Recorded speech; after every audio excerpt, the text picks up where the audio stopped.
नमस्कार, मैं हूँ निशा और आप देख रहे हैं एसएम न्यूज़। बाबा साहब डॉक्टर बी.आर. अम्बेडकर जो इतने विद्वान व्यक्ति थे, जो इतने महान व्यक्ति थे, महापुरुष थे, क्या कभी आपने सोचा है कि उनके भी दुश्मन हो सकते हैं? इसी विषय पे चर्चा करने के लिए आज हमारे साथ है वीरेंद्र सिंह जी, जो किसी नाम या तारीफ के मोहताज नहीं है। सर, आपका स्वागत है हमारे चैनल में। हे निशा जी, बहुत बहुत धन्यवाद आपका। एसएम न्यूज का सभी दर्शकों को मेरा जय भीम, नमो बुद्धाय, खुदा हाफिज, सत श्री अकाल, जी। नमस्कार। सर, मैं आपसे जानना चाहूंगी कि बाबा साहब डॉक्टर बी.आर. अम्बेडकर इतने महान थे, क्या उनका कोई दुश्मन था? अगर था, तो कौन-कौन लोग उनके दुश्मन थे? दुश्मन तो क्या, हम विरोधी शब्द इस्तेमाल करें तो ज्यादा ठीक है। बहुत सारे विरोधी थे बाबा साहब के। जब बाबा साहब काम कर रहे थे देश के लिए, देश की आजादी के लिए, देश के बहुजन समाज के लिए, देश के सर्व समाज के लिए और देश के विकास के लिए, उस समय बहुत सारे विरोधी थे बाबा साहब के, और जिसमें सबसे नंबर 1 विरोधी थे मिस्टर मोहनदास करमचंद गांधी। ये नंबर 1 विरोधी थे। उसके बाद सरदार वल्लभ भाई पटेल भी विरोधी थे, जवाहरलाल नेहरू भी विरोधी थे, आरएसएस के सभी नेता उस समय थे, वो सब विरोधी थे। कांग्रेस के लगभग सभी नेता बाबा साहब के विरोधी थे। हिंदू धर्म के ठेकेदार, पंडे पुजारी सभी बाबा साहब के विरोधी थे, और सवर्ण महिलाएं भी विरोधी थी, और इसके अलावा बहुत सारे विरोधी थे। ये क्यों विरोधी थे, कहां कहां किसने विरोध किया, इसके बारे में हम थोड़ा बहुत जानने समझने की कोशिश करेंगे। तो सबसे पहला नाम तो मोहनदास करमचंद गांधी का आता है, जो कि मरने तक, जब तक जिंदा रहे मोहनदास करमचंद गांधी, वो हमेशा बाबा साहब डॉक्टर अंबेडकर की हर बात का विरोध करते रहे। जितने बाबा साहब ने समाज सुधार के लिए या देश के भले के लिए या सर्व समाज के भले के लिए काम करने चाहे, गांधी हमेशा रोड़े अटकाते रहे। तो गांधी, जैसे आपने दुश्मन कहा, तो गांधी मेरे ख्याल से बाबा साहब के दुश्मन नंबर 1 थे। और जो बाबा साहब के दुश्मन नंबर 1 थे, तो वो बहुजन समाज के भी दुश्मन नंबर 1 गांधी थे, जिनका किया बहुजन समाज के लोग बाबा साहब के समय, बाबा साहब भी भुगतते रहे और बहुजन समाज के लोग, पता नहीं जब तक ये लोकतंत्र रहेगा तब तक गांधी की करनी का बहुजन समाज के लोग खामियाजा भुगतते रहेंगे। तो गांधी ने कहां कहां रोका। गांधी ने जो हर जगह, जब साइमन कमीशन आया था 1920 में भी, 1919 में जब फर्स्ट इंडिया एक्ट बना था, तब बाबा साहब ने बहुत सारी सिफारिशें की थी, बहुत सारी चीजें दी थी बनाने के लिए, लेकिन जहां उसमें बहुजन समाज के फायदे की या महिलाओं के फायदे की कोई बातें आती थी तो गांधी ने विरोध किया। उसके बाद साइमन कमीशन भारत में आया 1928 में। तो साइमन कमीशन में सभी ने विरोध किया था, केवल बाबा साहब और पेरियार रामास्वामी नायकर और 2-3 ओबीसी समाज के नेता थे, उन्होंने साइमन कमीशन का स्वागत किया था, बाकी सभी ने विरोध किया था। कांग्रेस ने विरोध किया था, और जितने भी नेता उस समय थे सभी ने साइमन कमीशन का विरोध किया था। और डॉक्टर अंबेडकर का विरोध सबसे ज्यादा महात्मा गांधी ने किया था, तथाकथित महात्मा गांधी, मोहनदास करमचंद गांधी ने किया था। और उसके बाद साइमन कमीशन जब आया, तो इससे पहले जब 1920 में बाबा साहब ने संघर्ष शुरू किया था, तो गांधी ने ये कहा था अंग्रेजों से कि ये डॉक्टर अंबेडकर तो, ये तो शेड्यूल्ड कास्ट है ही नहीं, ये तो हरिजनों का नेता तो मैं हूं, जिसने हरिजन नाम दिया था कि इनका नेता तो मैं हूं, गांधी ने, डॉक्टर अंबेडकर नहीं है। तो और दूसरा, जो साइमन कमीशन एक तो इस बात का पता लगाने के लिए आया था कि देश में इनका नेता कौन है और जाति धर्म के नाम पर अत्याचार होता है कि नहीं होता। संवैधानिक सुधारों के साथ साथ में संवैधानिक अधिकार दिलाने की बात थी बहुजन समाज के लोगों की। तो गांधी ने पुरजोर विरोध किया, और जहां जहां साइमन कमीशन गया बाबा साहब ने समर्थन किया, और गांधी ने हर जगह विरोध किया। और गांधी एंड कंपनी के लोग, कांग्रेस एंड कंपनी के लोग जाते और लोगों को गुमराह करते, खास करके एससी एसटी ओबीसी के लोगों को, कि कल डॉक्टर अंबेडकर साइमन कमीशन के साथ में आएगा, वो आपको भंगी बनाना चाहता है, वो आपको जो है क्रिश्चियन बनाना चाहता है, आप उसके गुमराह नहीं होना। तो हमेशा विरोध करते रहे। उसके बाद जब साइमन कमीशन की रिपोर्ट दी तो 1931-32 में जो है राउंड टेबल कॉन्फ्रेंस हुई लंदन में, तो वहां भी गांधी ने बाबा साहब का पुरजोर विरोध किया। उसके बाद भी गांधी के बाद भी अंग्रेजों ने बाबा साहब को सेपरेट इलेक्टोरेट का अधिकार दिया, 2 वोट का अधिकार दिया, जिसे कम्युनल अवार्ड के नाम से जाना जाता है, जिसमें 2 वोट का अधिकार मिला था शेड्यूल कास्ट के लोगों को। गांधी ने उस अधिकार को छीन लिया और गांधी ने आमरण अनशन कर दिया था कि अगर इस देश के बहुजन समाज के लोगों को 2 वोट का अधिकार मिलेगा तो वो मर जाएगा, अपनी जान दे देगा। और कई दिनों तक उसने आमरण अनशन किया और बाबा साहब को मजबूर कर दिया कि पूना पैक्ट के हस्ताक्षर हुए, जिससे 2 वोट का अधिकार गांधी और कांग्रेस के लोगों ने बाबा साहब से छीन लिया। तो सबसे बड़ा ये विरोध था गांधी का। उसने अपने समाज के लिए, सवर्ण समाज के लिए, कांग्रेस के लिए, या कहें तो इस देश के बहुजनों के विरोध में अपनी जान देने के लिए तैयार हो गया था। और तब वो पूना पैक्ट हुआ था 24 सितंबर 1932 को। वो बहुजन समाज के लोगों के लिए देश के इतिहास में सबसे काला दिन था और हमेशा रहेगा जब तक लोकतंत्र रहेगा। तो गांधी ने वहां भी विरोध किया और जहां जहां मौका मिला। उसके बाद संविधान सभा की बात आई, जब देश आजाद होने की बात चल रही थी तो 1946 में संविधान सभा की बात आई थी। संविधान सभा में ये गांधी के इतने बहुत सारे पॉइंट हैं हमारे पास लिखे हुए, कम से कम 50 पॉइंट हैं, जहां जहां गांधी ने बाबा साहब का हर जगह विरोध किया था। जहां जहां भी बाबा साहब कोई काम करते, गांधी ने, पूरा लिस्ट पढ़ना संभव नहीं है इसलिए मैं बताना चाहता हूं कि जब संविधान सभा बनने की बात आई, देश आजाद हुआ, तब भी Gandhi and company, Congress and company ने बाबा साहब को हर कोशिश की कि संविधान सभा में नहीं पहुंचने चाहिए। और उस समय ये शर्त रख दी थी कांग्रेस एंड कंपनी के लोगों ने कि संविधान सभा का मेंबर वही हो सकेगा, कॉन्स्टिट्यूशनल असेंबली का, जो पार्लियामेंट का इलेक्टेड मेंबर होगा। क्योंकि वो जानते थे कि डॉक्टर अंबेडकर को चुनाव जीतना बहुत मुश्किल है। तब बाबा साहब बहुत परेशान थे, दुखी थे।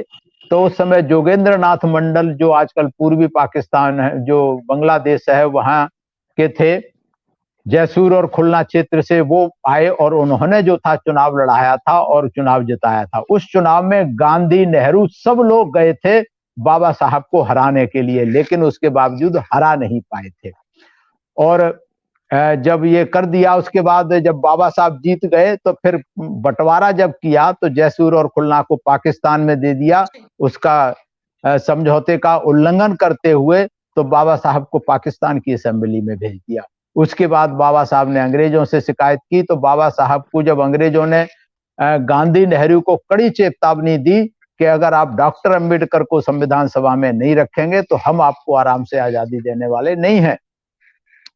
तब उस समय फिर बाबा साहब को बंबई से एक इनका पीए था, उससे बंबई में कांग्रेस का एमपी था, उससे खाली करा करके एक सीट, तब जो था बाबा साहब को मेंबर पार्लियामेंट बनाया।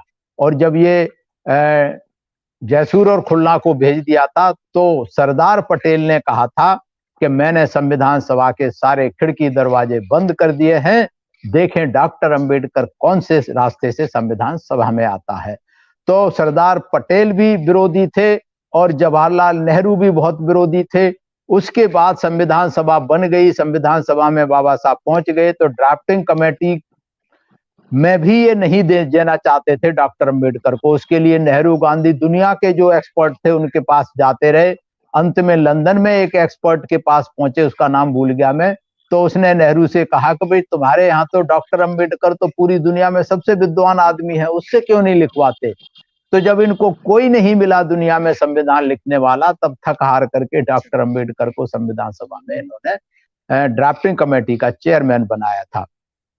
उसके बाद जब बाबा साहब को जो था मिनिस्टर भी बनाया इन्होंने, मजबूरी में लॉ मिनिस्टर बनाया, और लॉ मिनिस्टर बनाने के बाद बाबा साहब ने हिंदू कोड बिल बनाया था जो कि महिलाओं के लिए हक हकूक अधिकार सुनिश्चित किए थे। तो नेहरू ने पहले वादा किया था कि इसको हम पास करवाएंगे, लेकिन उस हिंदू कोड बिल को लगातार 2-3 साल तक पास नहीं करवाया और इसका विरोध करते रहे कांग्रेस एंड कंपनी के सारे लोग।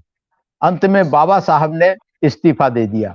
बाबा साहब ने संविधान में आर्टिकल 340 की व्यवस्था की थी जो कि पिछड़े समाज के लोगों के हक हकूक अधिकार के लिए था, लेकिन उसका सरदार पटेल ने विरोध किया था, जबकि सरदार पटेल खुद भी ओबीसी के थे। तो इस तरीके से कांग्रेस ने बाबा साहब की हर चीज का विरोध किया। और उसके बाद 1952 में जब पहला जनरल इलेक्शन हुआ तब बाबा साहब चुनाव लड़े, और बाबा साहब का जो पीए था कजरोलकर, वो भी बाबा साहब का दुश्मन था, बाबा साहब का विरोधी इन्होंने कर दिया, उसे खरीद लिया था, तोड़ लिया था कांग्रेस के लोगों ने और उसे चुनाव लड़ाया, जिस चुनाव में ये क्या नाम है, नेहरू, पटेल और कांग्रेस के सारे नेताओं ने पूरी ताकत लगाई डॉक्टर अंबेडकर को हराने के लिए और हरा दिया। उसके बाद 1954 में फिर एक बाई इलेक्शन हुआ भंडारा से, तो वहां बोरकर नाम का एक शूद्र एक को बाबा साहब के खिलाफ किया, वो भी बाबा साहब का दुश्मन नंबर 1 रहा।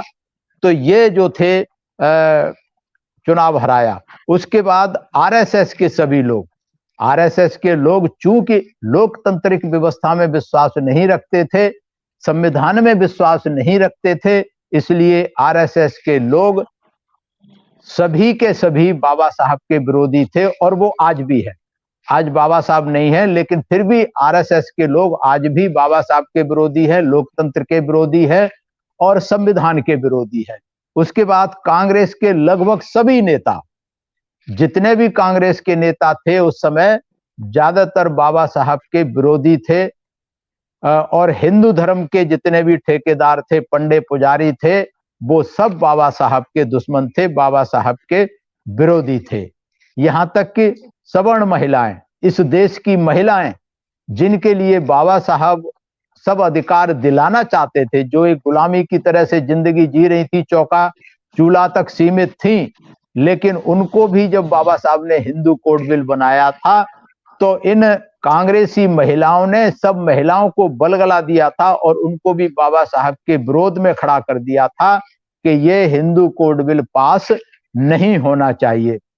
तो ये जो जितने भी उस समय के तथाकथित कांग्रेस के नेता थे, दूसरी पार्टियों के नेता थे, इवन जो क्या कहना चाहिए, आर्य समाज के जितने नेता थे वो खिलाफ थे, ब्रह्म समाज के जितने नेता थे वो खिलाफ थे, हिंदू महासभा के जितना नेता थे वो खिलाफ थे। मतलब हिंदूवादी जितने भी संगठन थे, उन सभी संगठनों के नेता, सभी संगठन बाबा साहब के खिलाफ थे। क्यों खिलाफ थे? क्योंकि बाबा साहब सबता, स्वतंत्रता, बंधुत्व की बात करते थे, सबके लिए हक हकूक की बात करते थे, भाईचारे की बात करते थे, लेकिन हिंदुत्व में ये सारी चीजें वर्जित हैं। हिंदू का कोई नेता न तब चाहते थे न अब चाहते हैं कि इस देश के बहुजनों को मान सम्मान, स्वाभिमान या अधिकार कोई मिले, इन्हें कोई इज्जत मिले, ये तब भी नहीं चाहते थे और आज भी नहीं चाहते। ये गांधी खास करके ढोंगी था, जिसने हरिजन के नाम से वो बनाया था कि ये हरिजन है, तो ये एक तरीके से गाली दी थी गांधी ने बहुजन समाज के लोगों को हरिजन कह करके। तो ये सारे के सारे नेता उस समय थे, ये बाबा साहब के खिलाफ थे, बाबा साहब के विरोधी थे, बाबा साहब के दुश्मन थे, जिन्होंने पग पग पर बाबा साहब के कामों में रोड़े अटकाए और आजाद भारत में तो बाबा साहब को देश के लिए काम करने ही नहीं दिया। बहुत सारे काम हैं जो पहले हमने आपके माध्यम से पब्लिक को बताए। बाबा साहब ने बहुत सारे देश के लिए काम किए थे, जो जितने बांध बनाए बाबा साहब ने, बिजली पानी की व्यवस्था बाबा साहब ने की थी, आरबीआई बाबा साहब ने बनाई थी, एम्प्लॉयमेंट एक्सचेंज बाबा साहब ने बनाए थे, लेबर कानून बाबा साहब ने बनाए थे, मैटरनिटी लीव बाबा साहब ने दी थी। ये सारे काम बाबा साहब ने 1942 से लेके 46 तक, जब वो वायसराय काउंसिल में लेबर मिनिस्टर थे, उस समय किए थे 4 साल में। इतना विकास जो आज मॉडर्न आधुनिक भारत देख रहे हैं, ये बाबा साहब के किए हुए काम थे। 1942 से 1940 तक, जब देश आजाद नहीं हुआ था, अंग्रेजों का गुलाम था, उस समय किए थे। लेकिन आजाद भारत में Gandhi and company, Congress and company, Nehru, Patel, इन सभी ने जो था बाबा साहब को कभी काम करने का मौका नहीं दिया। जिस पार्लियामेंट में बाबा साहब का बनाया हुआ संविधान चलता है, उस पार्लियामेंट में 1952 के बाद बाबा साहब को कभी पार्लियामेंट का इलेक्शन जीतने नहीं दिया। तो ये सारे के सारे बाबा साहब के विरोधी थे, बाबा साहब के दुश्मन थे, ऐसा मेरा मानना है। सर, जैसा भी आपने बताया तो क्या बहुजन समाज के जो लोग थे वो भी बाबा साहब के विरोधी हैं? बहुजन समाज के लोग, आपने ठीक सवाल पूछा। उस समय बाबा साहब के समय पे सबसे बड़ा जो बाबा साहब का दुश्मन था, बहुजन समाज की बात करें, अगर शेड्यूल्ड कास्ट की बात करें, तो वो जगजीवन राम था। जगजीवन राम कांग्रेस का गुलाम था, जिसने बाबा साहब का, जब तक बाबा साहब जिंदा रहे, हमेशा इसने विरोध किया। जगजीवन राम विरोधी था। कजरोलकर भी शेड्यूल्ड कास्ट का था, जो बाबा साहब का पीए था, वो भी बाबा साहब का विरोधी था, बाबा साहब का दुश्मन था।